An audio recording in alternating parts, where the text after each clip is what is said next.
Hello, ladies and gentlemen, and welcome back to the Ultimate Doctor Who Marathon, the show where I take a look at every classic Doctor Who story, one episode a day, one day per week, plus a bunch of Big Finish audio dramas. And trust me, Big Finish audio dramas will be returning in the near future, but today, on the 3rd of January 2017, on the 3rd of January 2018, I am still getting used to the year switchover. We are starting The Mind Robber, which is the first episode. Episode 1 is a real kick in the... It's just a kick into gear for Doctor Who, mainly because we actually have an episode that is interesting and fun and good.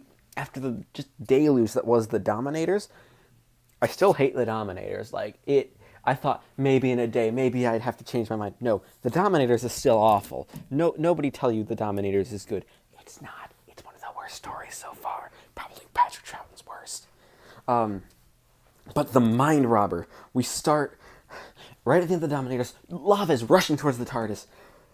And the Doctor is just being like, his usual self. He's like, oh wait, lava. I should probably try to get us out of there. And he doesn't. And surprise, the fluid links start going wrong. So everything's going wrong. This episode is set mostly inside the TARDIS. If not, it's set in a white void. Because the Doctor ends up using an emergency unit. Well, not the Doctor. Jamie uses it. The Doctor has it poised. It's like, I can't press the button. And Jamie's like, screw it. I'm doing it. Presses the button. Hugs the Doctor tightly. Shippers, you may be onto something here.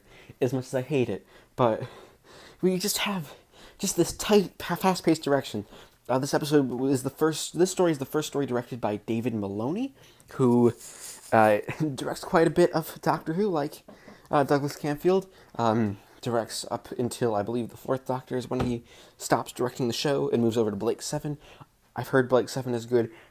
I'm planning on maybe doing a Blake 7 series as well. I don't quite know if I'm going to do that. I'll keep in the loop about that, because I've never actually watched Blake 7. But, anyway, back to The Mind Robber. It is... And you just have this surreal scenes in the TARDIS where it's not...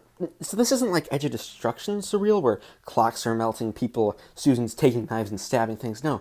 Just Jamie, Zoe, and the Doctor just have this feeling that they have to go outside, even though they know there's nothing out there. They are outside of time. That concept alone is just... It just sends chills, because you just get this feeling that, ooh, what is waiting? Something is waiting out there, and I don't want to know what it is. It's really scary. This episode knows how to genuinely just give those psychological fears. And all the while, Jamie and Zoe start seeing images of their homes, so they just attempt them outside. Well, the Doctor is fighting it off, once they go out, there are these creepy white robots, which we don't get an explanation for. They're just there. Everyone gets back inside the TARDIS, they try to take off, and then the TARDIS blows up. This episode it's one of those surreal episodes, that just, I love it. It knows how to be good. It's much better than the Dominators. There are a few flaws. A lot of it feels padded out. Some of it, there's just some points where it feels like there's padding. Mainly, a lot of the dialogue and some of the dialogue is clunky. And just because I know this one was written in a crunch, you just sort of get that feeling that everything was just right. We need to get this out, so we just keep typing, type up a script, get it out. We're good. And that's something I really, really have to fault it. The Mind Robber episode 1 is just that's the big problem. But the cliffhanger leaves you with such this evocative image of the TARDIS breaking up. I've used parts of the sequence. The sequence is really good. It was cheaply shot, but it was shot cheap enough to look good and look nice, with some pretty good techniques to make it feel like the TARDIS is actually blowing up, and we may not see the TARDIS again. So I'm ready to bring on episode 2. I'm going to give The Mind Robber episode 1 a 9 out of 10, because we just have that too much of... We just get that... There's just too much padding. It is the 3rd of January 2018, and I just finished watching The Mind Robber episode 2. And this one is actually, because we don't have that awful padding, we actually have a really good episode. A nearly perfect episode, I'd even wager. Mainly because this episode continues on from episode 1, with everybody mysteriously transported away from the broken up TARDIS and into this creepy forest location. We get we open with Jamie seeing a red coat lifting his knife to attack him and then freezing. Zoe hearing voices and then finding a door, opening said door, and then falling right down into some random hole. And then we just focus on the doctor for a while as he tries to find Jamie and Zoe, and well, he doesn't immediately.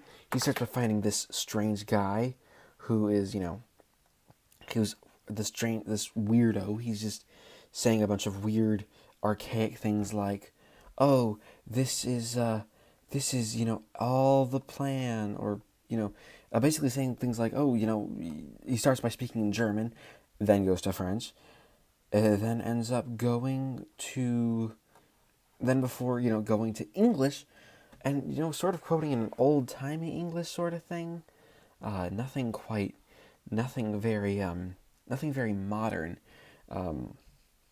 which is interesting because he's an interesting sort of character, and everything just sort of, and it sort of feels like we've got something something going here that is interesting.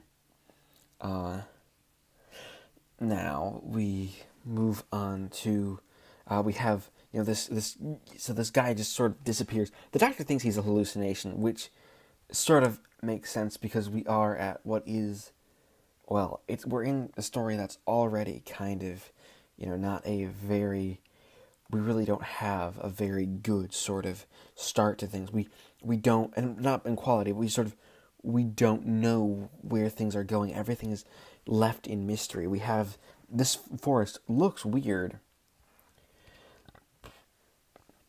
and everything is just sort of there, but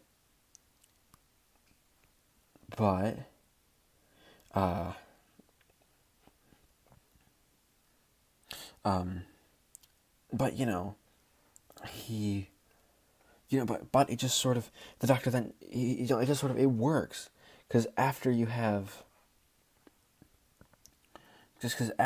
everything happen, you have the doctor then go right to,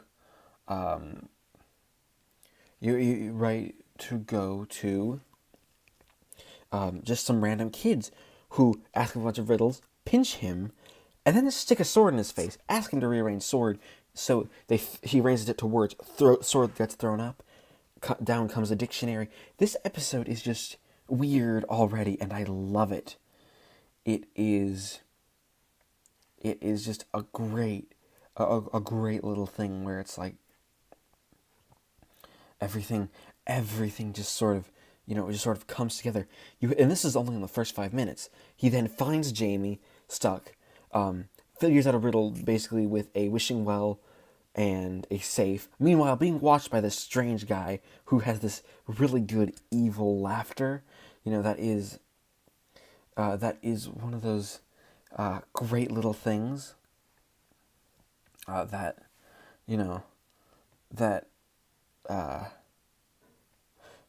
that is something that sort of works. You get everything to work at this because of because everything just sort of comes together, and it is a good sort of creepiness. It just, because then he figures out this will that Jamie saved him. Well, Jamie's face disappears. He has to put Jamie's face back together, and he gets it wrong. So Jamie now has to be played by a different actor for this one episode. I think mainly because Fraser Hines had chickenpox. That's just something that really, it's hilarious. I find that really interesting because it's a great idea. We then have them, Jamie and the doctor, finding Zoe behind that same door. Turns out it's not a door, so they follow the riddle: when is a door not a drawer, when it's a jar. So it turns into a jar. They meet up with the stranger again. These toy soldiers come and attack them. Well, not attack them, put them into a corner, and then, and then they, and then a just this random unicorn shows up and just charges them, and it attacks, and that's our cliffhanger. It's just this. It's a 20-minute episode. Oddly enough, not 25 minutes. These are actually pretty short episodes, which is kind of sad because it really should have been better for, it should have been a better, a better thing, but it should have been a bit. It could have been a little bit longer, but I'm not going to mark that really against it because it was great. It flies by. The direction is great. Just our villain is creepy. We don't know much about him. We know that he's called the Master, and now what's interesting is that now we do know that the Doctor at this point knows who the Master is due to expanded media. The first Doctor met the Master in the box set released just a couple of weeks ago from Big Finish, and of course the Dark Path happened. But, and this is a big but that. That it's creepy. Everything creepy, goes down, and, you have him being creepy. Everything in this episode is perfect. The Mind Rubber Institute gets a perfect score of 10 out of 10 because it's a really, really good episode. It knows what it wants to be, and it, fulfills it. Alright, it is the 4th of January, 2018, and I just finished watching The Mind Robber Episode 3, and this one is weaker than the first two, but it's still a great episode nevertheless. Mainly, I'm just going to quickly go over its couple of flaws. So, the resolution to the cliffhanger is actually really clever. It's sort of this, the unicorn doesn't exist, ergo it can't hurt us, so it turns into a statue. Well, a cardboard cutout. That's a great idea. That's a really good idea. And this episode is one where we really get to understand that this place that they are in, that the Dr. Jamie and Zoe are in, is a land where fictional characters are real. That strange guy, he's Gulliver from Gulliver's Travels. And he's only speaking in quotes from that book, which is a very, very clever idea. We end up having some more riddles. Jamie gets his real face back. After a really touching moment of the Doctor... of Zoe pretty much telling the Doctor off and being like, how'd you get it? Just how'd you get the face wrong? This is your friend. You've known him longer than me. You should have fixed this. Which is genuinely funny. And we get just more of just the Master, aka our villain of the piece, being deliciously evil as he just sort of compliments the Doctor and eggs him on. And really, he's the one that's pushing the plot forward because the Dr. Jamie and Zoe really don't have any sort of control over, or over the world they're in. They can't really do anything to, stop themselves from going towards the Master's area because, the toy soldiers are parading them in an area. They eventually get to a maze where they do the whole Ariadne string thing, but it runs out halfway through. So the Doctor and Zoe go on while Jamie gets carted away by the toy soldiers, and then ends up having to climb on a cliff face to Rapunzel, and then he goes into the castle with Rapunzel. Rapunzel disappears, and then in her place is this futuristic thing where a bunch of books are being either read on, tape, audiobook, or I think just standard books, or printing press, including what's happening to the Doctor and Zoe. The Doctor and Zoe, of course, go on and meet a Minotaur, do the whole it's not real thing, and then the cliffhanger is a statue of Medusa appears and starts coming to life, and Zoe can't realize that it isn't real. That's our problem with the episode. It's too repetitive. Luckily, Jamie's thread and, the Doctor and Zoe's interactions are enough to save it, and, the fact that, just we have a good momentum going, you could really probably just cut out the bit with the Minotaur and go straight to Medusa and call it a day, because, You've had this happen twice now. It's not a good twist if you it's not a good cliffhanger. Oh, they'll just say Medusa isn't real. She disappears. That's how the cliffhanger is going to be resolved. Mark my words. That's what's going to happen in the next episode, in episode 4. But other than that, we have some really good stuff. Gulliver is an interesting character. It's all sort of, everything's sort of weird. This is a very much a middle episode trying to get. This is just an episode that's really. It's not focused on character. It's more focused on getting a good plot out, which we haven't had one of those in a while, and I really like it. The Mind Robber episode 3 really works to get the plot out well, and keep our characters interesting. But it just has this repetitive nature that I can't get into. So I'm going to give the Mind Robber episode 3 an 8 out of 10. Right, it is the 4th of January 2018, and I just finished watching The Mind Robber episode 4.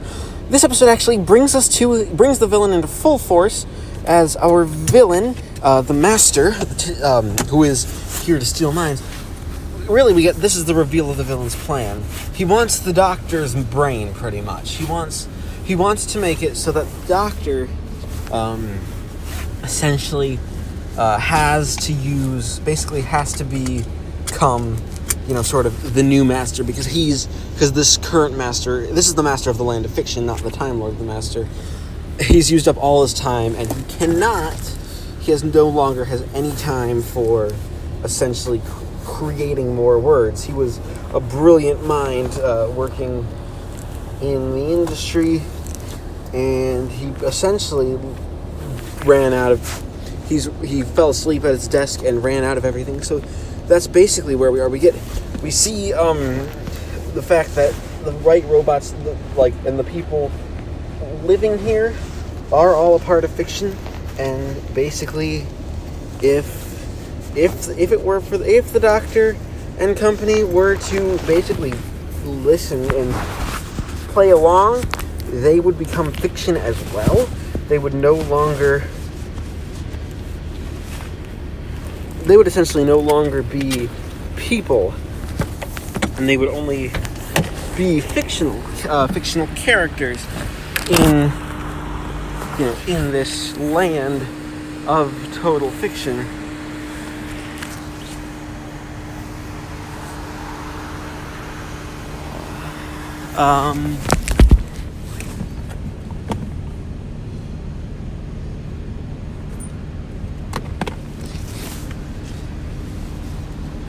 There it is. Sorry about that. And the Master basically wants the Doctor to take over and have him basically be in charge of everything. And that is, that's great. It is great. And we actually, basically, the episode is very, very short, but it gets the plot done, and it moves along at a brisk enough pace that, it doesn't feel short. It feels, like a full 25-minute episode that you've watched. So you have just this amazing ending. So and we have the cliffhanger of Jamie and Zoe trying to escape, but they basically get put into this library, and they become fictionalized themselves as the episode ends with them being crushed by a book, which is just this evocative image. It's the perfect episode. We are back to excellent episodes for this story, which is really, really nice. So I'm going to give the Mind Robber episode 4 a 10 out of 10, because it was just a great episode. Alright, it is the 5th of January 2017, and I just finished watching The Mind Robber episode 5, which is the perfect conclusion to the story. Oddly enough, an episode that is only 18 minutes long. Yeah, this is the shortest episode of Doctor Who, just at all. I don't think there's another episode that I'm gonna get to in this marathon, even through all the audios that I'm doing, that's shorter than 18 minutes long. Oh, wait, no. Sorry, I think possibly there might be an 8th Doctor story way down the line that has an episode that's shorter than 18 minutes. But other than that, this is a really short episode. It barely takes any time to get going. It barely gives us anything really. It just hits the ground running and gets us to a conclusion for the story. And, I like that approach. That's a very good approach, just to give us, just to make the story feel like we have some sort of an ending. We know that the story ends here, everything comes to the end, and we have just that end. We have the villain defeated, though not in the way you're expecting. This is one of those ones where no one actually dies in this story. It's just the master brain. So the plan is to take the Doctor's brain, and then they're gonna take over the world. I mean, yeah, so it's a pretty simple plan, but the plan works. It works for what it needs to be. We have, and the master doesn't really deserve to die because the guy's only doing this because he was forced to. He didn't really have a choice in the matters. It was all out of his hands, which it's a nice little complexity that because the guy didn't have a choice, he didn't really, he couldn't control himself, so he just has to sort of go on with the story and basically have everything happen in the story because of that, just because he doesn't have any control. He doesn't know how to destroy this master brain. And we actually have a lot of this is the Doctor trying to find a solution without turning himself into fiction. And there's one point where you think, all is lost. But the big conclusion is the Doctor's able to actually get everything to overload itself, which is something that I very, very much like. That's a very good that's a very clever way of getting out of it. The Doctor has to figure it out, and he uses his cunning. He doesn't use brawn. He gets to be all cunning, which is very, that's just a very good way of closing out this story. And what's nice is that we end with just this sort of this looking into the end. We don't know how to they still don't know how to get out. So we see the TARDIS come back together at the end, but other than that, we don't really know. So it could be something very, very good. It could be something very, very bad. It's one of those things that we don't know about, and I think that that's a great way of doing it. We really sort of not knowing that that what's coming next. It leaves you on a cliffhanger. It leads you right into the next episode. It leaves you just with that taste of wanting more in your mouth. So I'm going to give The Mind Robber, Episode 5, a 10 out of 10, just because it knows how to conclude everything. So that, of course, lets us average out The Mind Robber to give it a score of 9.4 out of 10. Thank you, everybody, for watching this installment of the Ultimate Doctor Who Marathon. Please leave a like, comment, and subscribe if you haven't already, or even dislike if you really didn't like this. Don't let me tell you what to do. And we will be back next time with the Ultimate Doctor Who Marathon with the next really long story that we have, which is the next televised Patrick Troughton story, which, of course, this episode leads into, which is The Invasion.